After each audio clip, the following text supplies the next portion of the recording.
subscribe to our channel and press the bell icon. عزیز طلباء و طالبات، سر عبدالستار خان اسی یوٹیوب چینل میں آپ تمام کا استقبال ہے۔ 12th سوشولوجی 12ویں سماجیات first unit test marks 25 question answer. چلیے شروعات کرتے ہیں۔ 12th sociology Urdu medium state board first unit test کا پیپر ہے، سالٹ پیپر ہے، سوالات کے جوابات کے ساتھ مارکس 25۔ سوال نمبر 1 کا الف ہے، قوسین میں دیے گئے متبادل میں سے صحیح متبادل کا انتخاب کر کے جملے دوبارہ لکھیے۔ پہلا سوال ہے، بدھ مت خانقاہوں میں راہبوں کو ڈیش کہا جاتا تھا۔ اس کا جواب ہے بھکشو۔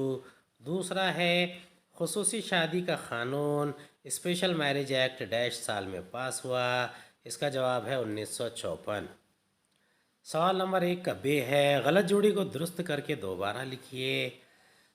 1 ہے راج مارگ، 2 تیرتھنکر، 3 سینٹ تھامس، 4 اشٹ مارگ۔ اس کے جوابات ہے، پہلا ہے راج مارگ ہندوازم، دوسرا ہے تیرتھنکر جینزم، تیسرا ہے سینٹ تھامس عیسائیت، چوتھا ہے اشٹ مارگ بدھزم۔ سوال نمبر 1 کا جیم ہے، قوسین میں دیے گئے متبادل میں سے درج ذیل جملوں کے لیے صحیح متبادل کا انتخاب کیجیے۔ شہری برادری دیورائی گرام دیوتا۔ پہلا ہے، قبائلی برادری میں مقدس دیوتا ہے۔ اس کا جواب ہے گرام دیوتا۔ دوسرا ہے، وائٹ کالر جرم کے واقعات یہاں دکھائی دیتے ہیں۔ اس کا جواب ہے شہری برادری۔ سوال نمبر 1 کا دال ہے، خط کشیدہ الفاظ کو درست کر کے جملے دوبارہ لکھیے۔ پہلا ہے، شہری سماج میں جنم کی بنیاد پر درجہ حاصل ہوتا ہے۔ اس کا جواب ہے شہری سماج میں قابلیت کی بنیاد پر درجہ حاصل ہوتا ہے۔ دوسرا ہے، غیر جاندار جسموں کی پوجا کرنا اینیمزم کہلاتا ہے۔ اس کا جواب ہے غیر جاندار جسموں کی پوجا کرنا اینیمیٹزم کہلاتا ہے۔ سوال نمبر 2 کا الف ہے، شب کی خاکہ مکمل کیجیے۔ آزاد ہندوستان میں طرز حکومت۔ اس کا جواب ہے آزاد ہندوستان میں طرز حکومت جمہوریت، مقننہ، عاملہ، عدلیہ۔ دوسرا ہے ورن نظام۔ اس کا جواب ہے ورن نظام برہمن، شتریہ، ویشیہ، شودر۔ سوال نمبر 2 کا بے ہے، مختصر نوٹ لکھیے۔ پہلا سوال ہے، ابتدائی ویدک دور میں تعلیم۔ اس کا جواب ہے ابتدائی ویدک دور میں تعلیم کا مواد مذہبی اور مقدس کتابوں پر مشتمل تھا۔ خاص طور پر ویدوں کی تعلیم دی جاتی تھی جو سنسکرت زبان میں ہوا کرتی تھی۔ اس دور میں سنسکرت زبان میں ہی تعلیم دی جاتی تھی جو کہ عوام کی زبان نہیں تھی۔ یجروید تمام جماعتوں کے ساتھ خواتین کو بھی تعلیم کی اجازت دیتا ہے۔ اتھروید میں کہا گیا ہے کہ تمام طبقوں کو وید کے متعلقہ مساوی حق حاصل ہے۔ ویدک اسکولوں میں داخل ہونے کے لیے پہلے 3 ورنوں کے طلباء کے لیے اپنائن دھاگے کی تقریب شرط تھی۔ زبانی طور پر علم فراہم کیا جاتا تھا جس میں تلفظ اور زبان دانی سکھائی جاتی تھی۔ تعلیم کا مقصد عقل کو تیز کرنے کے ساتھ ساتھ کردار کی تشکیل بھی تھا۔ بہت سارے اسکالر اس بات پر اتفاق رکھتے ہیں کہ اس دور میں انسان لکھنے کے فن سے ناآشنا تھا، قدر سچائی سے منسلک تھی، جن میں قربانی، استاد کی عزت کرنا، اپنے فرائض کی انجام دہی، مہمان نوازی، ایمان اور سخاوت وغیرہ شامل تھے۔ شتریوں نے جنگ اور انتظامیہ کا فن سیکھا۔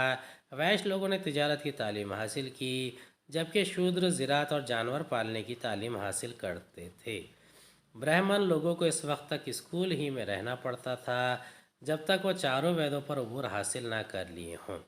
مذہبی صحیفوں اور تاریخی مطالعات سے بھی اس بات کا پتہ چلتا ہے کہ ابتدائی ویدک دور میں خواتین کو مردوں کے ساتھ ساتھ تعلیم حاصل کرنے کا حق حاصل تھا۔ پدرسری اقدار کا نظام اس وقت بھی قائم تھا جو کہ آج تک قائم ہے۔ گروکل میں اپنائن کی رسم پوری کرنے کے بعد خواتین کو گروکل میں داخلہ مل جایا کرتا تھا۔ رگ وید تعلیم یافتہ خواتین کو اعلیٰ مقام دیتا ہے۔ خواتین کی تعلیم کو 2 حصوں میں تقسیم کیا گیا ہے، سادھیہ ودھو اور برہماورنیس۔ سادھیہ ودھو وہ خواتین تھی جنہوں نے اپنی تعلیم کو شادی ہو جانے تک جاری رکھتی تھی، جبکہ دوسری قسم کی برہماوادی خواتین ہوا کرتی تھی جو کبھی شادی نہیں کرتی تھی بلکہ ساری عمر تعلیم حاصل کرتے ہوئے گروکل میں زندگی گزار دیتی تھی، لیکن بعد میں مذہبی رسم اور مذہبی گانوں تک ہی محدود ہو کر رہ گئی۔ کچھ قابل ذکر ویدک اور اپنشد خواتین اسکالروں میں اپالا، اندرانی، گھوشا، لوپ، مدرا، کارگی، گارگی اور میتری وغیرہ ہیں۔ سوال نمبر 3 ہے، فرق واضح کیجیے۔ دیہی سماج اور شہری سماج۔ دیہی سماج کا اہم پیشہ زراعت، دستکاری اور خام مال کی فراہمی ہے۔ شہری سماج کا ماحول مصنوعی ہوتا ہے اور ماحولیاتی تعاون سے مزین ہوتا ہے۔ بھارت کی آبادی کے 70% لوگ دیہی سماج سے وابستہ ہے۔ شہری سماج بڑا ہوتا ہے اور اس میں یکسانیت نہیں پائی جاتی۔ دیہی سماج مشترک خاندان کی صورت میں نظر آتا ہے۔ شہری سماج میں فرد اپنی مرضی سے شادی کر سکتا ہے۔ دیہی سماج کے افراد بھی قدرتی ماحول میں رہتے ہیں، مگر وہ قدرتی ماحول کے ساتھ سماج کے خوشگوار ماحول سے بھی منسلک ہیں۔ شہری سماج میں مختلف مذاہب و ذات کے لوگ ایک ساتھ رہتے ہیں۔ دیہی سماج کے افراد فن تحریر سے واقف ہیں، سماجی سطح پر اپنے خیالات کا اظہار کرتے ہیں۔ رفتہ رفتہ یہ سماج ترقی کی جانب گامزن ہے۔ شہری سماج ایک ہی علاقے میں زندگی بسر کرتے ہیں، ذریعہ معاش کے لیے ایک جگہ سے دوسری جگہ بھی جاتے ہیں، مگر وہاں بھی لوگوں کی تعداد قبائلی سماج سے زیادہ ہوتی ہے۔ دوسرا ہے، قدیم دور میں تعلیم اور برطانوی دور میں تعلیم۔ اس کا جواب ہے، قدیم دور میں تعلیم۔ ابتدائی ویدک دور میں مقدس کتابوں کی تعلیم دی جاتی تھی جو سنسکرت زبان میں تھی۔ برطانوی دور میں اصلی تعلیم دی جاتی تھی جو انگریزی زبان میں تھی۔ قدیم دور میں تعلیم زبانی طور پر دی جاتی تھی۔ برطانوی دور میں تعلیم زبانی اور تحریری دونوں طرح سے دی جاتی تھی۔ قدیم دور میں تعلیم کا خاص مقصد زبان اور تلفظ میں سدھار لانا تھا۔ برطانوی دور میں مختلف مضامین جیسے حساب، سائنس، فلسفہ، سماجیات اور تاریخ وغیرہ پڑھائے جاتے تھے۔ قدیم دور میں تعلیم کا مقصد کردار سازی اور ذہانت کو بڑھانا تھا۔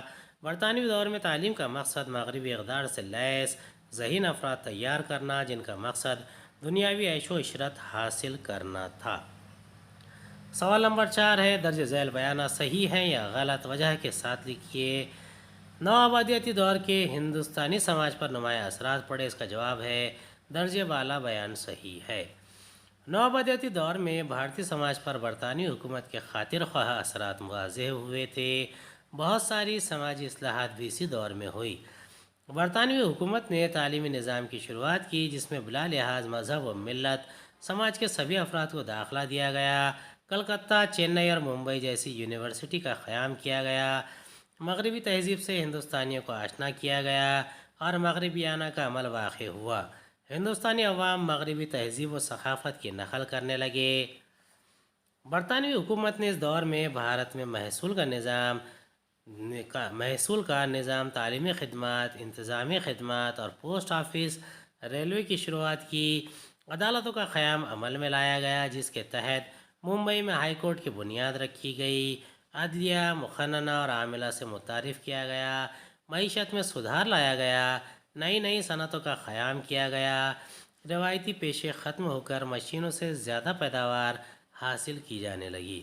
نقل و حمل کے نئے راستوں کی تعمیر بھی کی گئی جس سے آمد و درآمدات اور برآمدات میں اضافہ ہو گیا۔ کل ملا کر دیکھا جائے تو نوآبادیاتی دور کا ہندوستانی سماج پر بہت گہرا اثر پڑا۔ اسی دور کی وجہ سے ہندوستانی معاشرہ کافی تبدیل ہو گیا۔ امید ہے آپ کو ہمارا ویڈیو پسند آیا ہوگا۔ اگلے ویڈیو میں دوبارہ ملاقات ہوگی۔ خدا حافظ۔